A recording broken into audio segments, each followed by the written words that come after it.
texto, né, o livro de Atos, e foram vistas por eles línguas repartidas como de fogo, as quais pousaram sobre cada um deles. O que nós queremos falar aqui agora é a comparação entre a igreja primitiva, quer dizer, a igreja primitiva é a igreja do primeiro século, a igreja dos primeiros apóstolos, é uma comparação com aquela igreja e com a igreja que está vivendo nos nossos dias. Nós podemos dizer que aquela igreja foi a igreja que nós chamamos de igreja primitiva, ou seja, a igreja do primeiro século, a primeira igreja. E uma comparação com a igreja dos nossos dias, porque a igreja dos nossos dias é a última igreja. A última igreja. Aí alguém diz assim, mas por que você diz com tanta convicção que nós somos a última igreja? Vamos lá. A igreja esse som está muito alto, tem alguma coisa, não está bom não.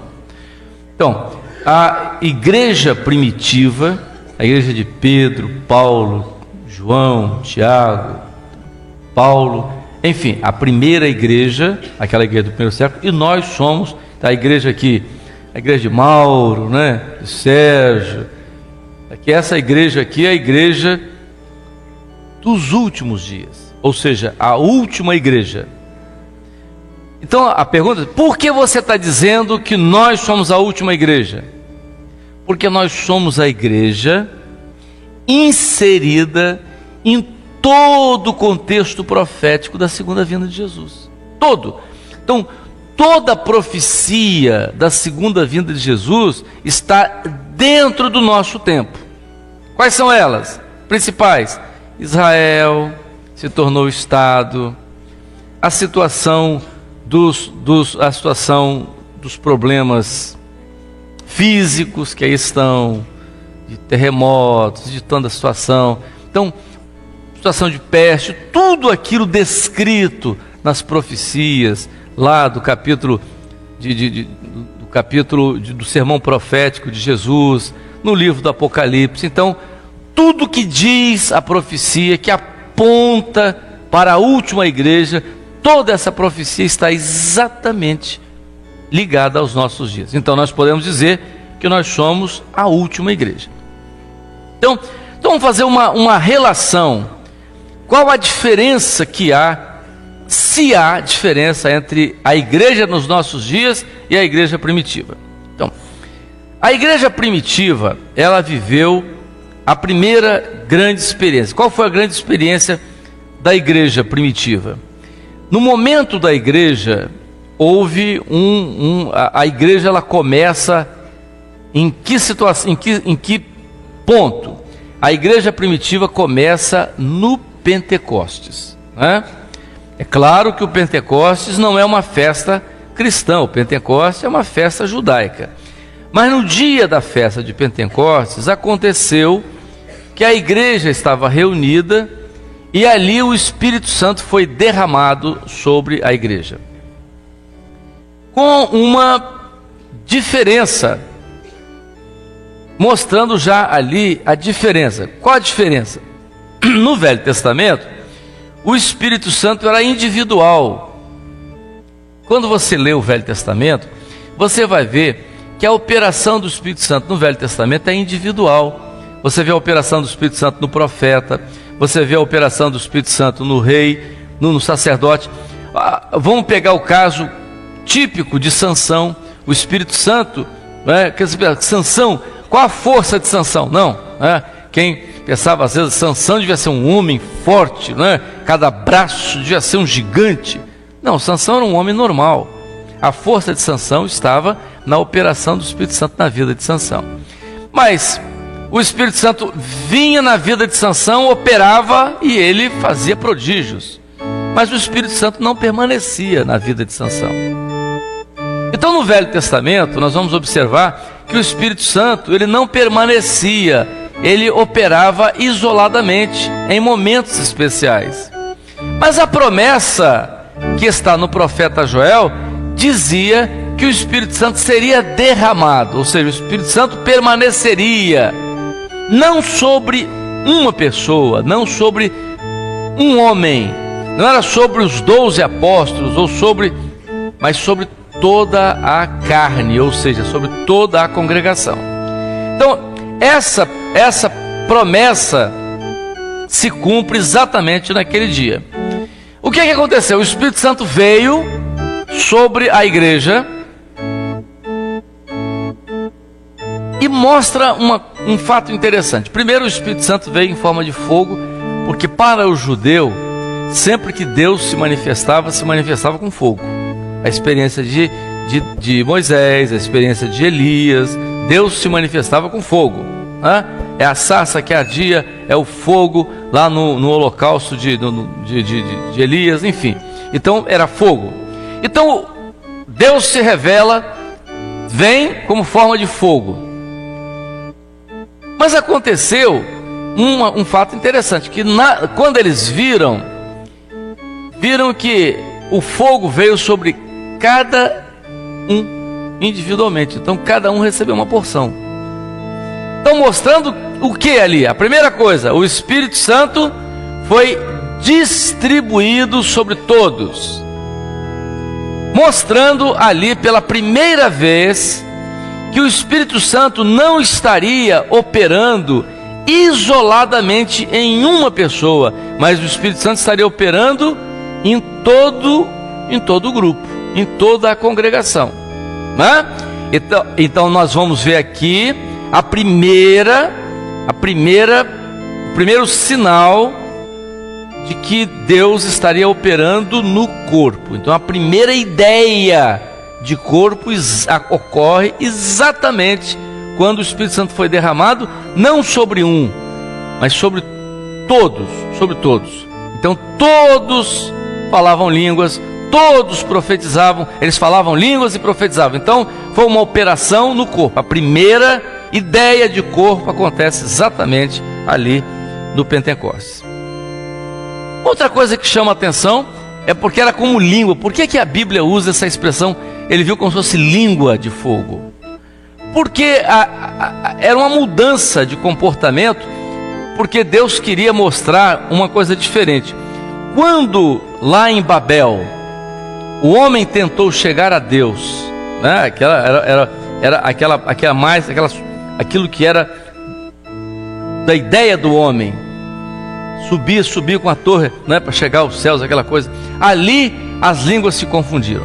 Mas aqui agora Deus unifica todos com uma língua só. Para quê? Porque Deus queria ter o reino é uma língua só. Deus está mostrando ali que é uma só língua. É por isso que é a língua dos anjos, porque é o mistério. Então é o mistério que vai ser revelado. Então a igreja passaria a viver do mistério revelado, mostrando o governo que Deus queria para o seu povo. Não um governo diferente, com um grupo pensando assim, não é? Um fala de um jeito, outro fala de um jeito, outro fala de outro jeito. Não, ideias separadamente, mas Deus queria unificar a sua igreja num corpo com um governo só, que seria o governo do seu Espírito. Por isso, mais tarde, Paulo diz que a igreja é corpo, mas o cabeça é Cristo. Então esse é o início da igreja. Então a igreja começa com essa experiência, que mais tarde se torna a doutrina forte, uma das doutrinas fortes da igreja.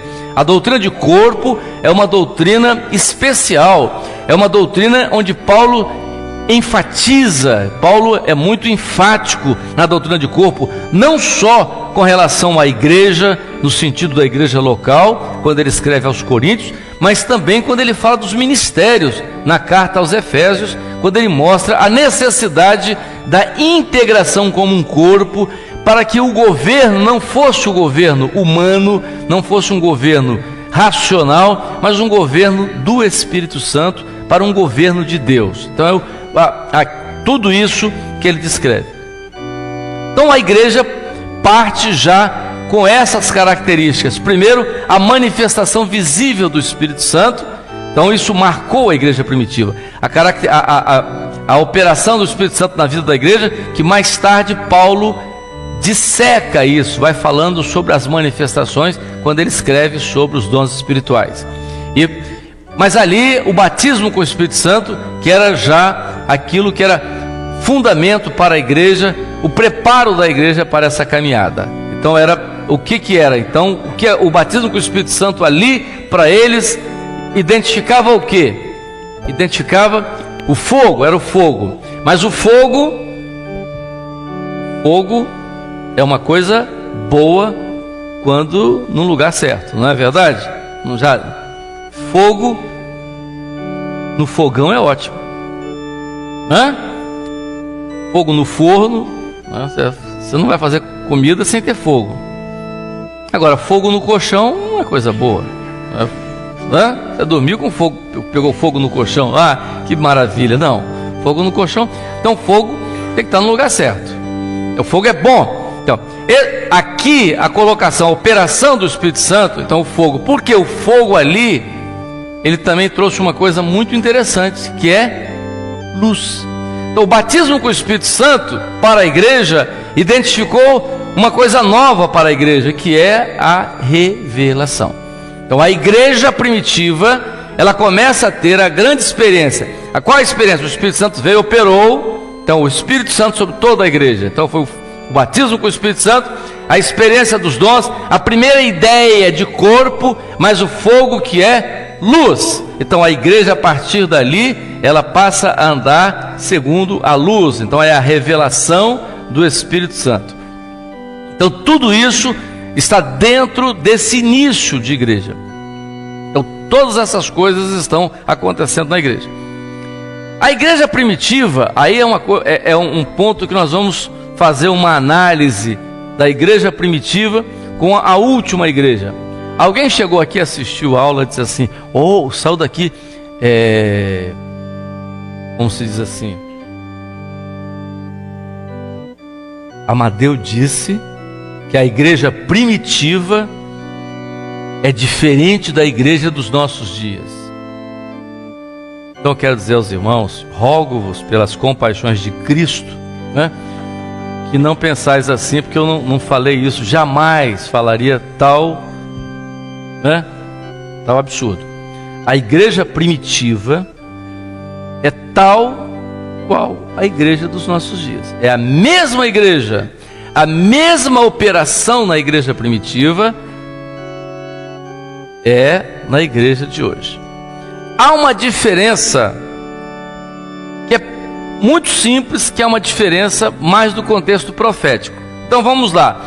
A igreja primitiva, ela parte com uma mensagem. Qual a mensagem da igreja primitiva? A mensagem da igreja primitiva foi uma mensagem dificílima. Qual foi a mensagem? A mensagem da igreja primitiva é: Jesus está vivo. Era essa a mensagem. Era a mensagem que está ligada à ressurreição. Então, toda a pregação da igreja primitiva é: Jesus ressuscitou, Jesus está vivo. Por que isso? Porque Jerusalém tinha visto Jesus morrer. Havia toda a situação de Jesus, a morte de cruz, a retirada da cruz, José de Arimateia, o corpo dele tinha que ficar lá na cruz, ninguém podia tocar, não sabia? Você tinha que ter autorização do governo para mexer no corpo lá na cruz, porque era um julgamento. Aquela morte era morte de juízo, de julgamento lá. Ele morreu, tinha que ficar lá. Pilatos, não é nada a ver. José de Arimateia, que era senador. Era deputado. Era deputado federal, não tinha nada. Senador. Pois é, rapaz, José de Arimateia era discípulo. Então Jesus tinha uns políticos que serviam ele lá também, né? Bom, tem gente que tem umas... Bom, deixa lá. Então vejam uma coisa. José de Arimateia pediu o corpo de Jesus e foi lá, colocou Jesus no túmulo dele. José de Arimateia comprou um túmulo para ele. Ele era rico. Eu vou comprar logo o meu lugarzinho ali, deixar ali, né? Estou perto de partir mesmo, vou deixar logo. O túmulo que era para ele botou Jesus. Bom, isso aí é um significado muito interessante, profético também. Quem quiser pregar, né? Jesus foi para o túmulo de José, né? Então Jesus foi lá para o túmulo, que o lugar que era para colocar José de Arimateia, Jesus foi para lá. E lá ele ressuscitou, garantiu então profeticamente a ressurreição, não só de José de Arimateia, mas de todos nós também, porque Jesus foi a primícia, né, da ressurreição. Então mostrando, então Jesus morreu, mas quem viu Jesus ressurreto? Quem viu? Só a igreja. O mundo não me verá mais. E o mundo não viu mais Jesus. Só a igreja, só os servos que viram Jesus. Então como é que você ia anunciar que Jesus estava vivo? Era você está falando que aquele homem que morreu na cruz, todo mundo viu, que foi tirado, foi sepultado. Você está dizendo que aquele homem está vivo? Que loucura é essa? Todo mundo viu ele morrer, rapaz. Foi tirado, foi sepultado lá e está tudo. Não, aqui morto mesmo. Inclusive Paulo acreditava que Jesus estava morto mesmo. E ele foi perseguir o povo. Eu vou atrás desse pessoal que crê num homem que morreu, e esse pessoal fica dizendo que ele está vivo. Não tem nada disso. Mas no caminho por onde Paulo ia, o que aconteceu? Aconteceu o milagre da pregação da igreja. Qual é o milagre da pregação da igreja? Paulo ouviu a voz de Jesus: Saulo, Saulo. E Paulo disse: quem é o Senhor? Jesus disse: eu sou Jesus, a quem você persegue. Quem que Paulo perseguia? Paulo perseguia a igreja. Jesus está dizendo que a igreja tem o seu nome. A igreja sou eu. Então, mais uma vez, a afirmação doutrinária de que a igreja é corpo de Cristo. Então, eu sou Jesus. Paulo caiu e a partir dali ele disse: eu fiquei cego. O que ficou cego? Ele não está vendo mais nada. Não, agora todo o conceito que eu tinha de religião, todo o conceito da minha tradição religiosa, de fariseu, acabou tudo agora. Agora não estou vendo mais nada. Não estou entendendo nada. O que é isso? Mas quando ele entrou em Damasco e Ananias impôs as mãos, as escamas caíram dos seus olhos, ele começou a ver uma coisa nova. Então o que aconteceu com Paulo? Paulo agora começou a pregar aquilo que a igreja pregava: Jesus está vivo. Por quê? Porque ele se revelou a mim. Então era essa a mensagem da igreja primitiva. E por isso a Bíblia diz que o Espírito Santo confirmava a pregação da igreja com sinais, prodígios e maravilhas. Então diz assim. Então o que aconteceu? O que aconteceu? Quando Pedro recebe a promessa de Jesus de que daria a ele as chaves, então as chaves acontecem. Jesus deu as chaves a Pedro. Pedro abre pela primeira vez a porta quando, na mensagem do Pentecostes, 3.000 pessoas se convertem. Pedro recebe a segunda chave quando, na porta do templo, às 3 horas da tarde, ele ora pelo coxo, o coxo anda, e a mensagem sobre Jesus, mais 5.000, e Pedro começa a evangelização dos gentios com a conversão de Cornélio. Então tudo isso aí mostrando o início da igreja, era a abertura da igreja, a igreja que saiu, ela estava saindo, era o momento dela, com a pregação. Então com a pregação, Jesus que vocês viram morrer não está morto, mas Jesus vive. Então era essa a mensagem da igreja. A igreja primitiva pregou isso. Era uma mensagem fácil? Sim ou não? Não. Como é que você vai dizer para um povo que alguém que morreu está vivo? Mas então o Espírito Santo confirmava. De que forma? Através de sinais, prodígios e maravilhas. E a igreja crescia. Então ela crescia não só no número de pessoas, mas caía na graça. Então aquilo que o Espírito Santo fez com a igreja. Mas a igreja começou a crescer, começou a se desenvolver, e chegou num tempo, num momento, foi mais ou menos no ano 53, em que acontece uma dificuldade na igreja. Surgiu uma dificuldade na igreja. No ano 53, a igreja estava com 20 anos, a obra estava com 20 anos de idade. O que aconteceu? Aconteceu um fato interessante, que muitos judeus começaram a se converter, porque os 12 apóstolos se voltaram para a evangelização dos judeus, porque a palavra de Jesus para eles foi: não tomeis rumo aos gentios, nem quero que vocês vão para os samaritanos, eu quero vocês evangelizando Israel. Então os 12 apóstolos se detiveram para a evangelização dentro de Israel. Quando Paulo se converte, então Paulo tem uma missão fora de Israel. A missão de Paulo era com os gentios, então por isso que Paulo é chamado de apóstolo dos gentios. Então a obra começou a crescer fora de Israel. Então Paulo foi usado, na Ásia, até chegou na Europa. Paulo esteve na Itália, Paulo chegou até a península da Ibéria. Então a obra começou a crescer. Mas no ano 53 surgiu um problema, uma dificuldade do ponto de vista doutrinário. Qual foi o problema? É que em Jerusalém, alguns judeus que haviam se convertido começaram a ensinar, junto com a doutrina do cristianismo, a prática da lei. Ou seja, começaram a introduzir, junto com o cristianismo, junto com aquilo que era a pregação do cristianismo, começaram a introduzir a lei. Por exemplo, eles começaram a ensinar que tinham que circuncidar a criança. Eles começaram a ensinar a respeito do comer, o tipo de alimento, tudo aquilo que estava na lei. Então o que aconteceu no capítulo 53? Um grupo de sabatistas e pessoal voltado com esse negócio de sábado. E já naquele tempo, o negócio durou até hoje, em algum lugar, Mas vejam, surgiu um problema.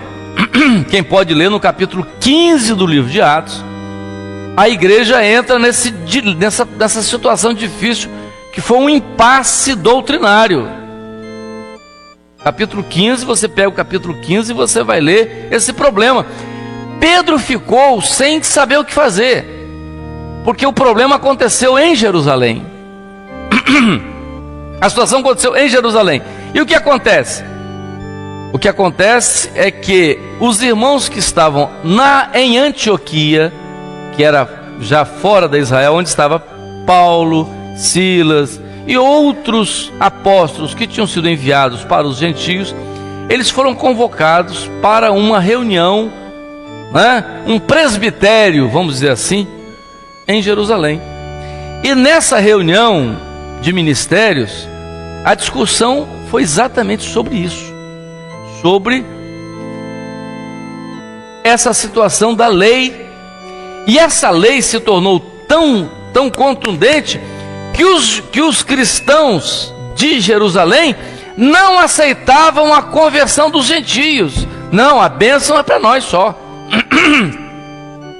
Salvação é só para o judeu. Gentio não. Não queriam, não aceitavam. Só que antes dessa reunião, Pedro tem uma visão. Vocês estão lembrados da visão de Pedro? Pedro teve uma visão. Ele viu um lençol. Esse lençol trazia animais de todo tipo, de toda espécie. Quando Pedro teve a visão daquele lençol, com tudo aquilo, Deus falou com Pedro o quê? O que Deus falou com Pedro?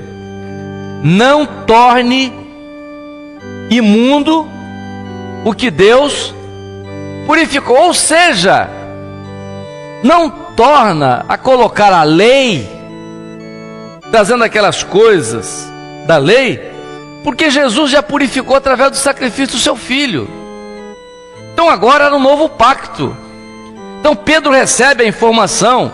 Então você não pode dizer que o gentio não tem direito, você não pode dizer que come isso ou come aquilo, por quê? Porque aquele pacto passou, havia um novo pacto. Então quando Pedro vai para essa reunião e que começa a discussão toda, Pedro então toma a voz e diz: olha, nós não podemos deixar de entender que a bênção do Senhor foi também para os gentios.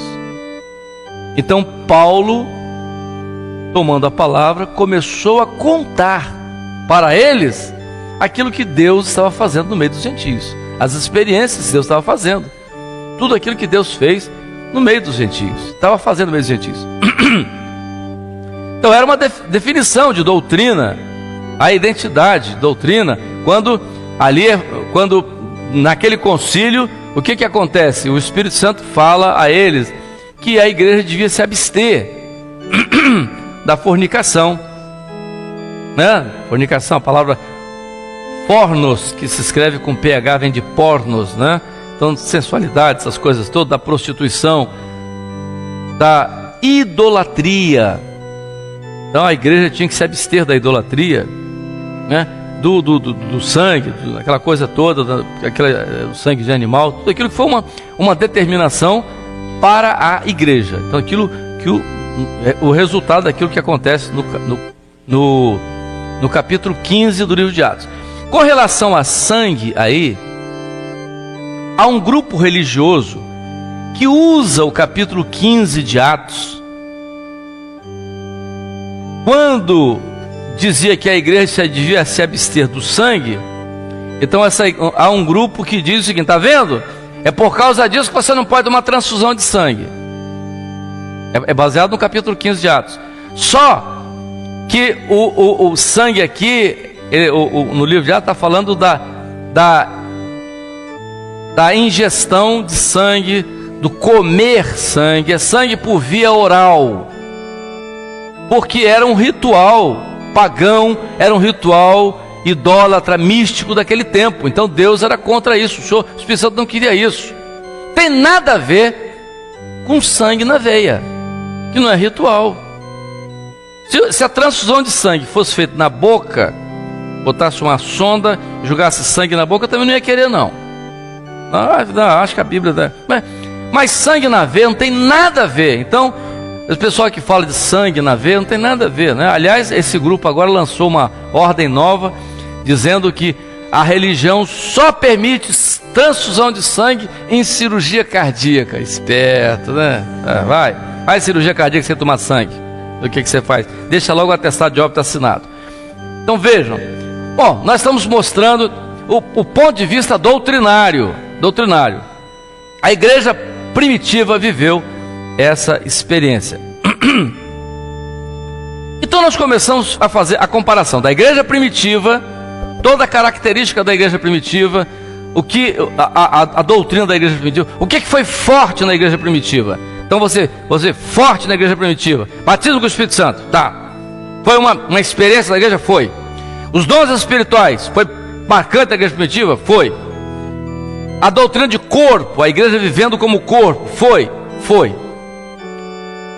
E a experiência marcante que Paulo escreve, diz: aquilo que o olho não viu, aquilo que o ouvido não ouviu, aquilo que não subiu no coração do homem, ou seja, aquilo que não é razão, é exatamente aquilo que Deus tem para os seus servos. Então, aquilo que está fora da razão, o que está fora da razão? Então Paulo está falando da revelação. Então nós vamos observar que a igreja primitiva viveu todas essas características. Então, batizada com o Espírito Santo, a igreja, os dons espirituais, a experiência de corpo e a experiência da revelação, Deus se revelando ao seu povo. E a mensagem é: Jesus está vivo. A igreja nos nossos dias, ela tem o mesmo aspecto da igreja primitiva. É o mesmo aspecto. Batizado com o Espírito Santo, dons espirituais, a experiência de corpo. Mas a mensagem, ela tem um complemento. Ela tem uma coisinha a mais.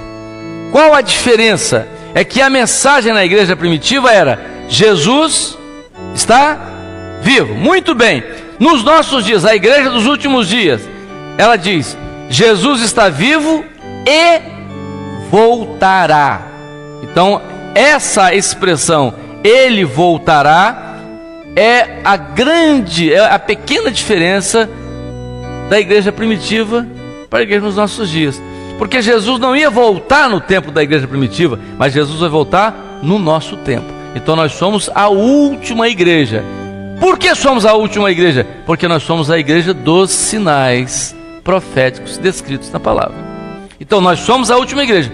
Então nesse momento, a mensagem que empolga é essa: Jesus voltará. É a palavra Maranata, que é uma palavra de origem, não é, aramaica, não é? A palavra no aramaico, mas que Paulo usa para falar sobre o Senhor vem. O Senhor vem. É a nossa mensagem, é o que nos identifica. Eu sou por isso que o Senhor, né, a partir de janeiro de 1980, o nosso nome foi mudado para Igreja Cristã Maranata. Nós vivemos a experiência da mensagem de hoje, que é Jesus vem. Todas as características da igreja hoje. Mas uma coisa muito interessante. Nós crescemos muito. Essas pessoas vêm de lá e dizem assim: oh, tal grupo que não concorda, que não sei o que lá, que vai sair. E que tem uma pessoa...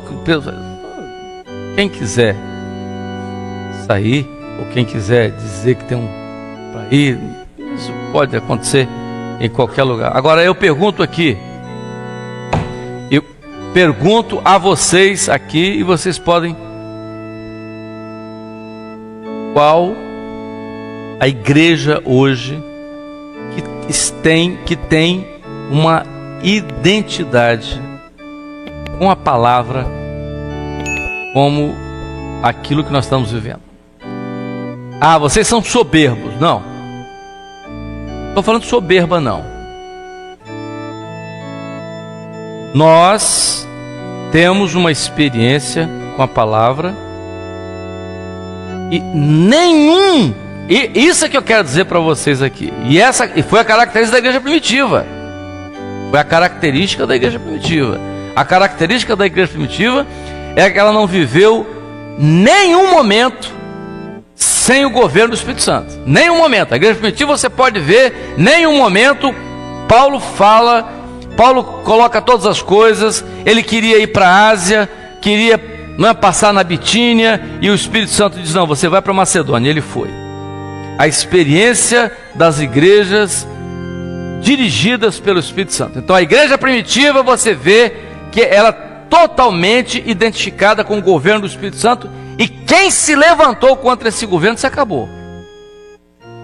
Quando o Senhor nos chamou para esta obra, o Senhor disse que nós devíamos estar identificados com o governo do Espírito Santo.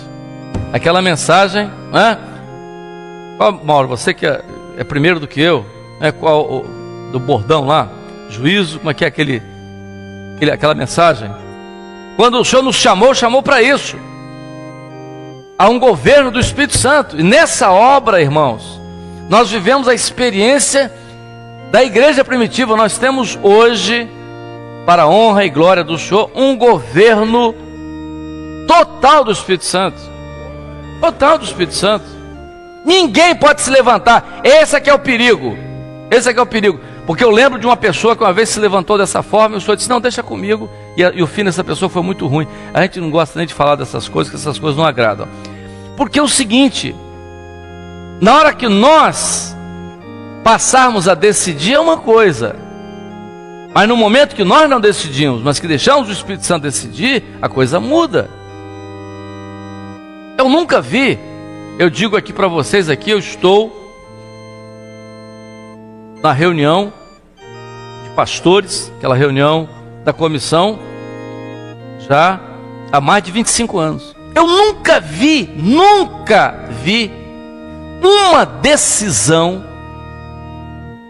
tomada que não se perguntasse ao Senhor. Nunca vi. Eu nunca vi um salão ser alugado.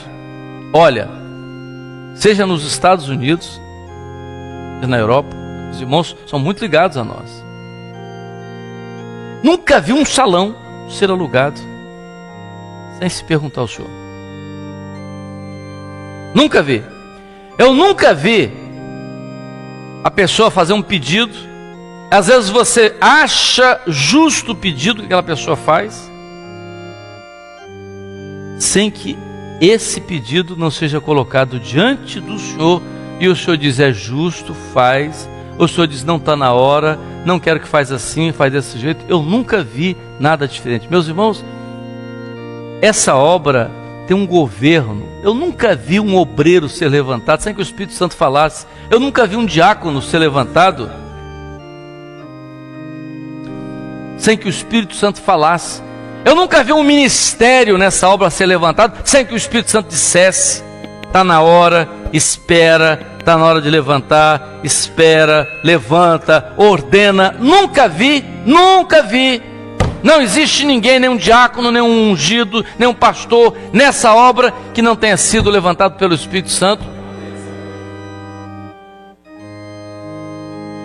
Mas também vi aqueles que um dia se rebelaram e o Espírito Santo, aí sim, não nós, mas se levanta de lá, aquela coisa toda, e tal. Aí nós colocamos, não fazemos isso, nós não botamos ninguém para fora, nem para dentro.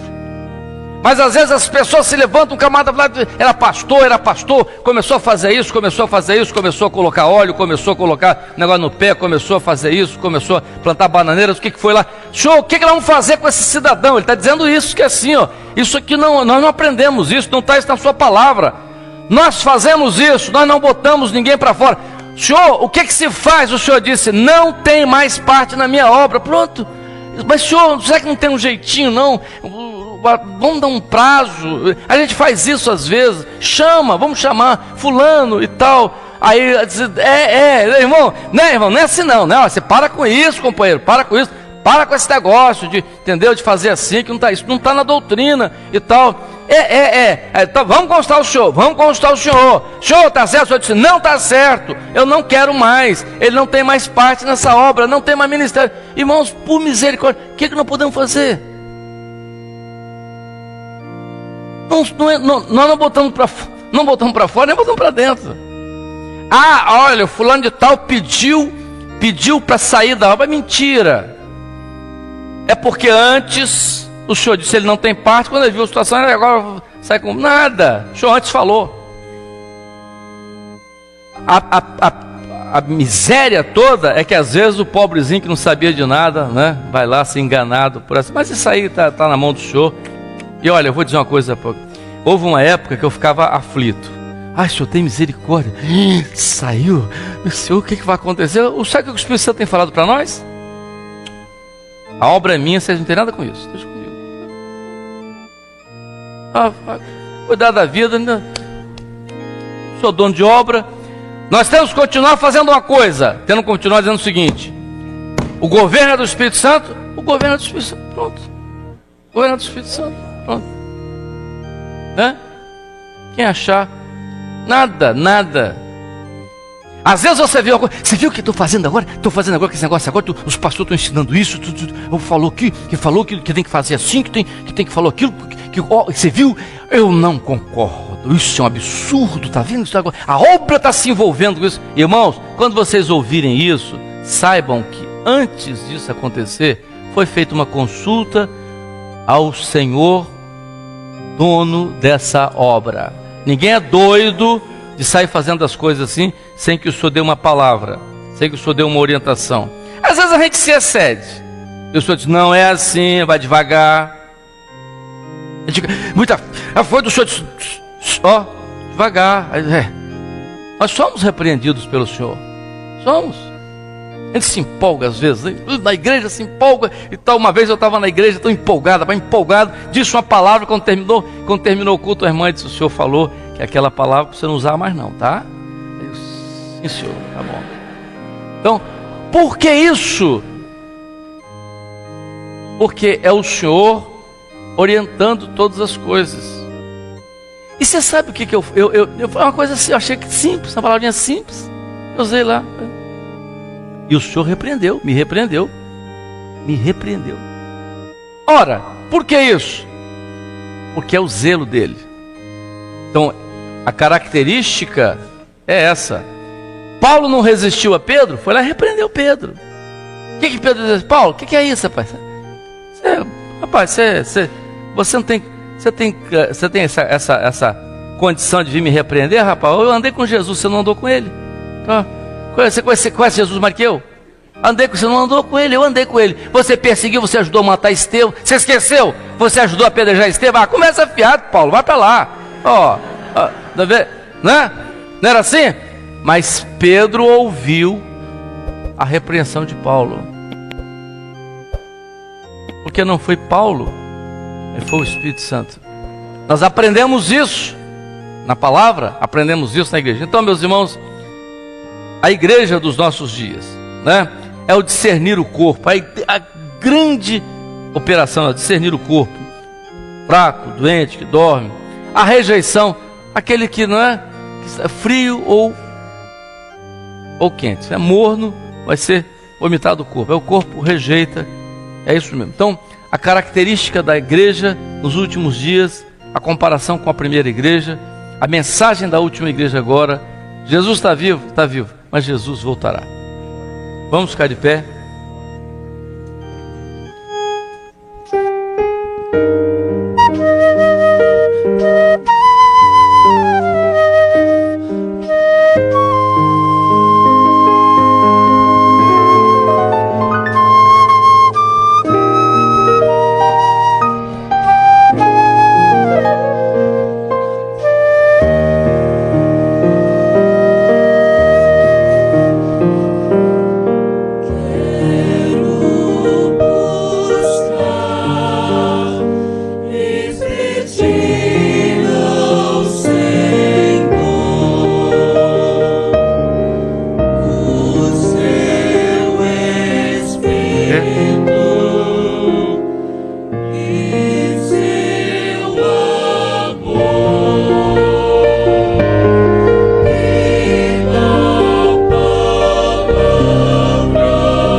Glória a Deus.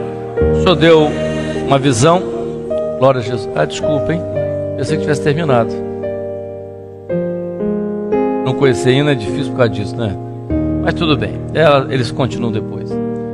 A visão aqui é uma estrada bem sinalizada, placas de pare, siga e cuidado. Os que observavam bem essas placas não sofriam acidentes e andavam na velocidade correta.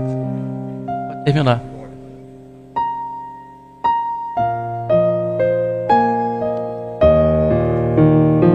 Glória a Jesus.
Bendizemos ao teu nome, te glorificamos pela tua obra, pelas experiências que tu tens nos dado.